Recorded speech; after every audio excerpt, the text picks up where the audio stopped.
spent considerable time ridiculing your experience as a community organizer.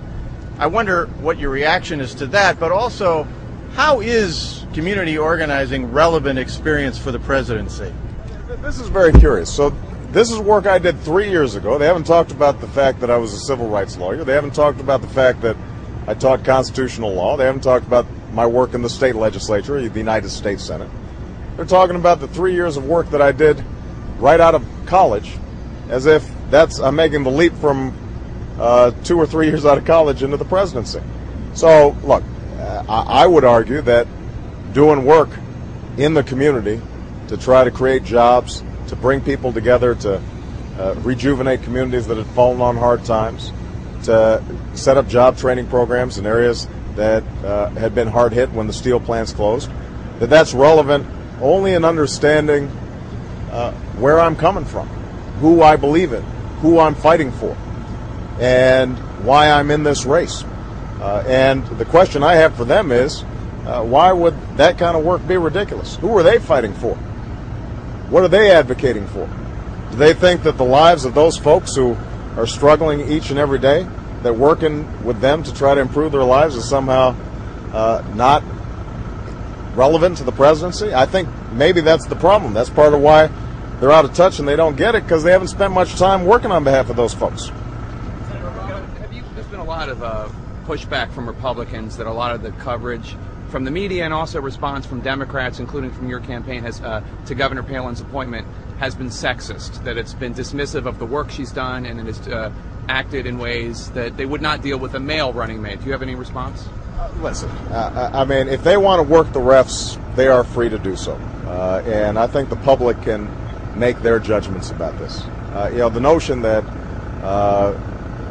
any questions about her work in Alaska is somehow not relevant to her potentially being vice president of the United States doesn't make too much sense to me. I think she's got a compelling story, but I assume that she wants to be treated the same way that guys want to be treated, which means that their records are under scrutiny. I've been through this for 19 months. She's been through it, 4 days so far? Senator, some Democrats have expressed concern that your campaign and you specifically are not engaging her enough and criticizing her enough. Is that a concern of yours, or why are you taking sort of a hands-off approach and focus on Senator McCain? John McCain's running for president. I'm running against John McCain.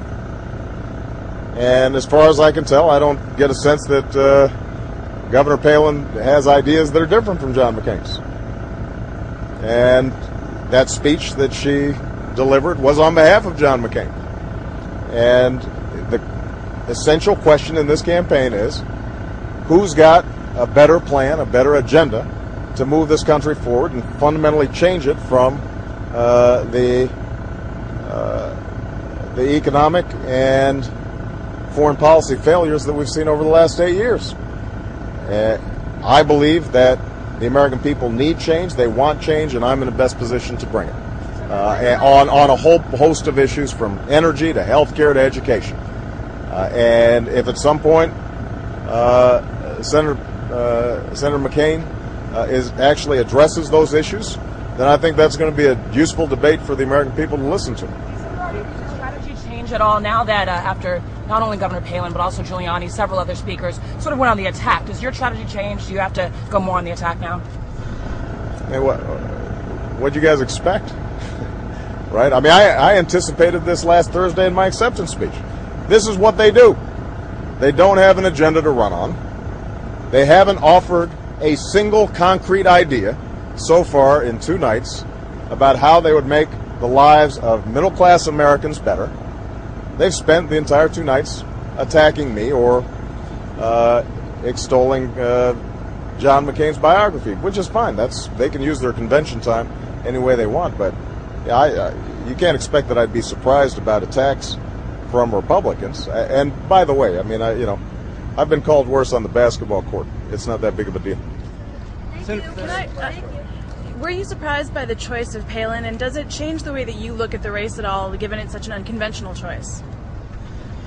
I think ultimately This race is going to be about myself and John McCain, and who's in a better position to lead the country to make sure that young people can go to college, people who don't have health care get it, that we're creating jobs here in the United States that pay well and that provide decent benefits, and people can retire with dignity and respect, and that we can keep the American people safe and rebuild our standing in the world. That's what this election is going to be about. And ultimately, all I can say is I'm very proud of my pick, Joe Biden, and I am absolutely confident that he's going to be able to help me govern in a very effective way should I have the honor of being president.